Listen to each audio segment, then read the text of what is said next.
Muringoor divine നഗറിലെ വെള്ളക്കെട്ടിന് പരിഹാരം കാണുവാൻ കുഴിച്ച വലിയ കുഴി ദുരിതമാകുന്നു. ഡിവൈൻ നഗറിൽ കാടുകുറ്റി റോഡിലേക്ക് തിരിയുന്ന ഭാഗത്തായി വാഹനങ്ങൾക്ക് തിരിയുവാൻ ബുദ്ധിമുട്ടുണ്ടാകുന്ന തരത്തിൽ വലിയ കുഴിയെടുത്തിട്ട് ഒരാഴ്ചയായെങ്കിലും നിർമ്മാണ ജോലികൾ നടത്തുവാൻ ദേശീയപാത അതോറിറ്റി തയ്യാറാവുന്നില്ലെന്ന് പറയപ്പെടുന്നു. റോഡ് തകർന്ന് കുഴിയായി കിടക്കുവാൻ തുടങ്ങിയിട്ട് കാലങ്ങളായിരുന്നു.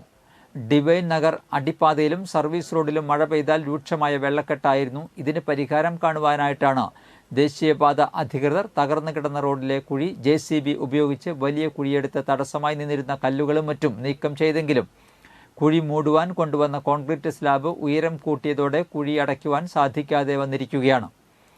ഒരാഴ്ച മുൻപ് കുഴിയെടുത്ത ഭാഗം സ്ലാബിട്ട് യാത്രാ സൗകര്യം ഒരുക്കാത്ത കാരണം കാടുകുറ്റി ഭാഗത്തേക്കും മറ്റും വാഹനങ്ങൾക്ക് തിരിഞ്ഞു പോകുവാൻ സാധിക്കാത്ത അവസ്ഥയാണ്. നിരവധി സ്കൂൾ ബസ്സുകൾ, സ്വകാര്യ ബസ്സുകൾ, മറ്റ് വലിയ വാഹനങ്ങൾക്കും തിരിഞ്ഞു പോകുവാൻ സാധിക്കാത്ത അവസ്ഥയാണ്. വലിയ വാഹനങ്ങൾ തിരിഞ്ഞു പോകുന്നത് ഗതാഗത കുരുക്കിനും കാരണമാകുന്നതായി നാട്ടുകാർ പറയുന്നു.